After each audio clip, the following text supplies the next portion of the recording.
Welcome back to Next Level You podcast, you guys.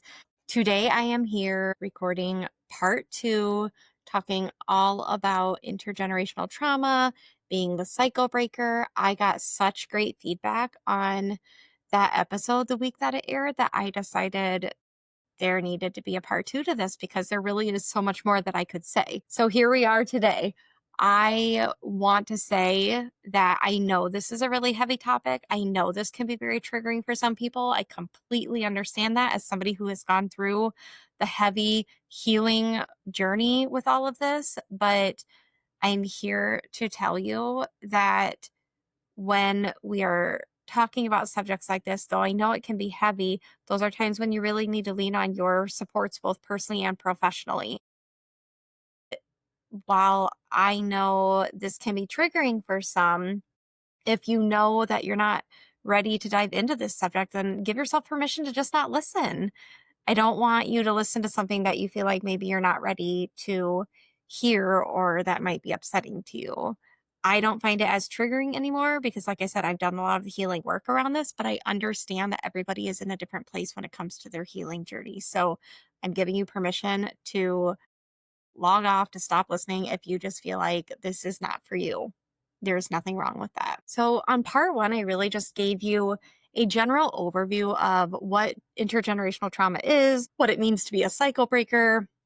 Today, I want to go even deeper on this topic. After recording that, I just kept getting these downloads about my specific journey and the specific wounds I have been working on healing, and I just felt the pull. Like, I'm pretty open and honest with you guys on here. And that's something I feel like I can be honest with you about. And it really might help you in your own journey. It might help with your self awareness. It might help with you deciding to pull the trigger and become a cycle breaker in your own family line.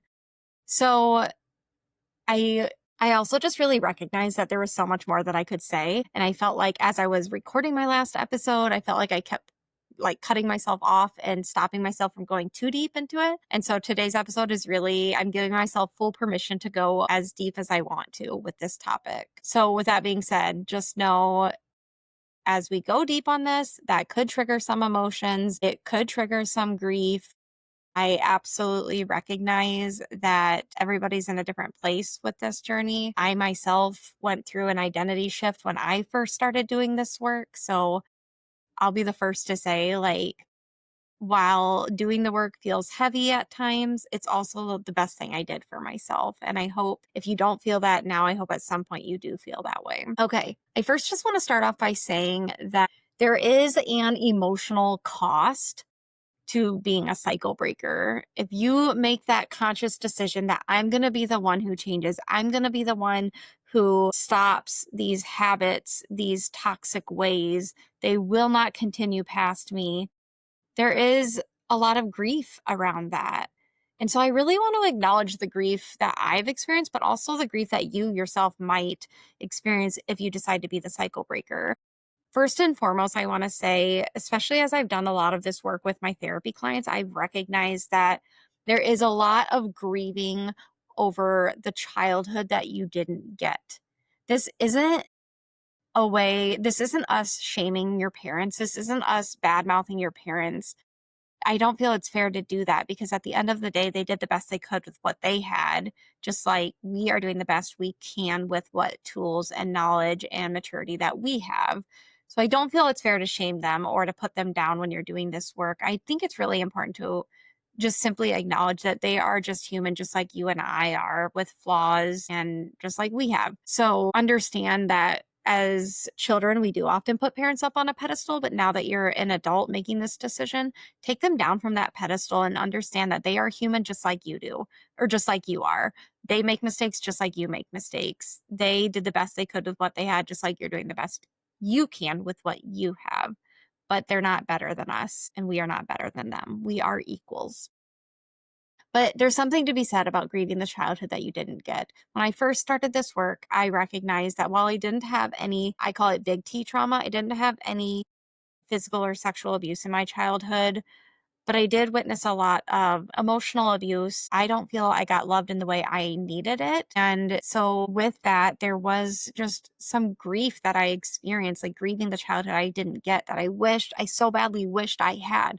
And I see this with therapy clients all the time, the grief over the lack of ideal. And that's a real thing. And that's a heavy topic to explore, but it's important to acknowledge that. There's also grief in terms of grieving the family connection that you may never have, grieving the fact that you may never feel emotionally safe around certain people in your family. That's a hard pill to swallow as well. I am just naturally, I like to dive deep on topics. And when I don't feel I get that from family members, it does trigger that grief. And I crave that depth. I crave those deep connections. And it is disheartening when you can't get that from a relative or a family member. And so there's naturally just grief with that as well. And then there's grieving the closeness that gets lost when you do become a cycle breaker. That doesn't happen all the time, mind you. I just want to acknowledge that it can happen. When we decide to put boundaries in place with family members, especially if it's been a norm for generations to not put boundaries in place, and then you decide as a cycle breaker, that stops with me, I will practice healthy boundaries. Connections can be lost. People who don't understand our boundaries or people who benefited from our lack of boundaries can easily get triggered, and that can impact the closeness we have with people. And if it does impact that closeness, there can be grief connected to the loss of that bond that was once there. But to reframe this a little bit, I do want to point out that that bond could not have been that healthy to begin with if they were benefiting from your lack of boundaries before. I just really push back on that. Like, how great really was that bond then? Right. And now moving forward, if they can forgive and understand where you're coming from, that bond has the opportunity to be stronger, potentially. Again, everybody's different though, so I can't guarantee that's how it's going to be for everybody. In regards to the emotional cost of being the cycle breaker, I also want to acknowledge that there were times for me where I felt like the outsider in my own family, and that is a really difficult emotion to cope with. In the beginning, when I thought I was the only one doing this work before I realized my cousin was also doing this work, I felt isolated. I felt alone. I felt like nobody really understood why I was digging into this or what this could really do for me in my healing journey. And it sucks feeling like the outsider. It sucks feeling like you're misunderstood constantly. And there's wounds with that too, of constantly being misunderstood. And then the other emotional cost, I would say, is just like I just mentioned, the pain of being misunderstood. Even when you're doing something loving by healing, there's still pain that can be involved, especially when we are in the minority in our family and the majority of the people want to continue those toxic patterns. It can be very triggering and frustrating. So I want to point out that those are all normal emotions. But again, like those are times when you really need to lean on your positive supports, whether it's personal supports, friends outside of the family, or professional supports like a counselor. That's really important. You can experience an identity shift or an identity loss when doing this work. I have had clients say things along the lines of, if I'm not who they raised me to be, then who am I now? I thought I was X, Y, and Z, but now that I'm a cycle breaker, I don't want that to be my identity. But then who am I if that's not my identity? Right? If you take so much pride in being in that family, but yet that family tends to pass on these really toxic ways, and you decide that's not going to be how I am, there can be an identity shift or loss. And there's grief with that as well, like I mentioned before. But what I want to point out is there is a lot of power behind getting to redefine your identity. I ran with the identity of being a cycle breaker in the beginning, and I felt very empowered being able to say that. And I've carried that into my practice and why I encourage clients to be cycle breakers because it is so empowering. So you do have that power to redefine your identity. You also have the power to redefine your core values and other things too, like your definition of success. So even though there might be a loss of identity, you get to redefine that. You get to rebuild those things. Maybe before your values weren't based on healthy values, but now they get to be based on healthy values. And what do you want those values to be? Those values that you decide for yourself get to be carried on to that next generation for your children and their children. That's a really beautiful, like we talked about in the first episode, that's a legacy you get to leave for those future generations. That's huge, you guys. So even though this can be heavy work, even though there can be a lot of grief and a lot of pain tied to it, there also gets to be a lot of empowerment in this work. And I cannot stress that enough. Okay. In terms of, so I want to share with you guys what my work was related to in being a cycle breaker, specifically in my family. So through doing this work, it was very apparent to me that there was a lot of loss in our family. When I first created our family genogram and I was going through 3 generations, it was very apparent that there was a lot of loss, specifically for mothers in our family lineage. So I really dove headfirst into the mother wounds and the generational female trauma in my family. This is a very common wound that I find in families, but I want to talk specifically about my situation because I think you might be able to relate because, like I said, this is super common in a lot of families. When I really dove into this, I realized that there was a lot of loss that young mothers had in my family. Mothers losing children, like having miscarriages, having stillbirths. And this was a common, like we're talking multiple females in multiple generations, not like one here and there sprinkled throughout, but multiple for each generation. And in the beginning, when I was going on my or embarking on my own fertility journey, it was really important to me that I needed to bring healing to this. Like, I didn't want this to continue to be a wound that I was carrying for starting my own family, obviously. Like, I didn't want that to be something that was getting in my way. And so I really dug into the trauma around those losses, the beliefs that those women might have been carrying, the emotional coping strategies that they may have leaned on or not leaned on, and what was passed down through that maternal line. And then I got to rewrite that story. I specifically decided I'm not getting help from the Western medicine world. I made a shift about a year and a half into my fertility journey that I was going to focus on holistic healing. I was going to focus on integrative health practices. I wasn't going to rely on Western medicine practices and medications because I don't believe they helped me in my specific journey. And while I do feel they have a place in our society, I do feel they serve a purpose. They didn't resonate with me. That's all I'm going to say. And that's okay.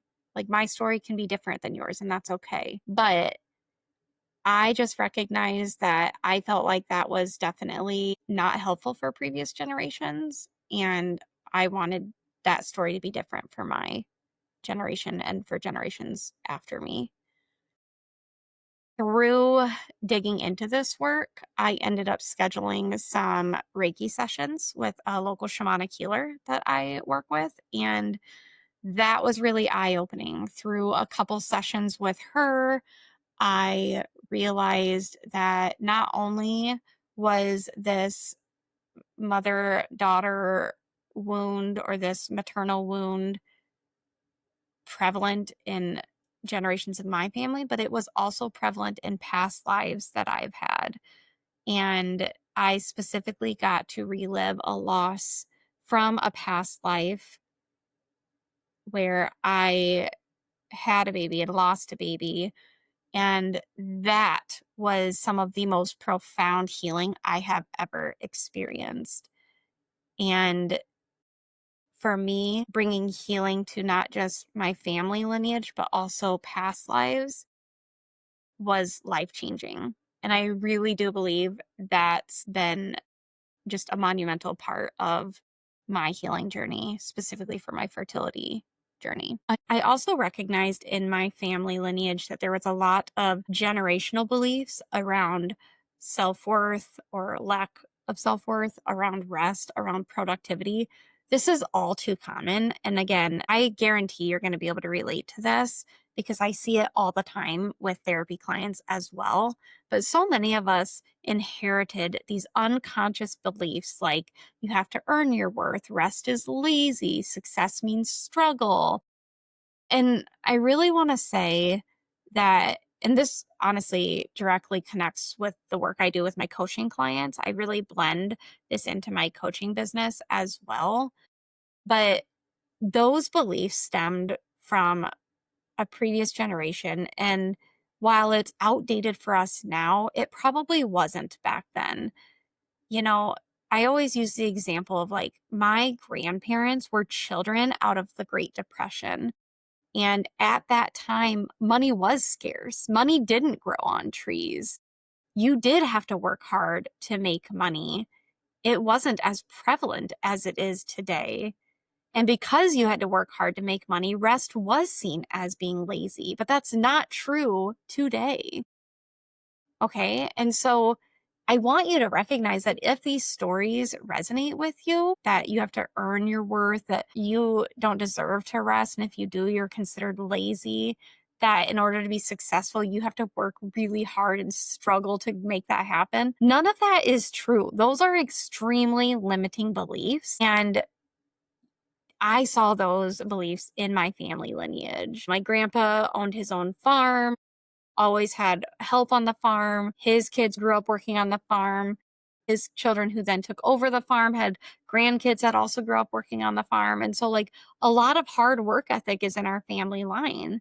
And that's great. I really think we have such great mindset around work ethic in our family, but some just to a detriment, though. While I do believe working on a farm is different from owning your own business, but there's also a lot of similarities there. The hard thing about working on a farm is, you have to do chores diligently. You don't get the choice. Cattle need to be fed, fields need to be plowed. You don't get that choice necessarily. It makes sense why there are some unhealthy beliefs around work ethic because a lot of my family did grow up on farms. For me and for my future family, those beliefs are just outdated, that you constantly have to hustle, you constantly have to work hard. That's not necessarily true. And so I did a lot of work on rewriting these beliefs, coming up with new beliefs that feel aligned and right for me and that I want my values to align with, and then really hammering those into my subconscious through daily affirmations, through daily gratitude, through subliminal work. That has been primarily how I have rewritten those beliefs for me. And now my children, luckily, will not have to carry those beliefs any longer, which is so great.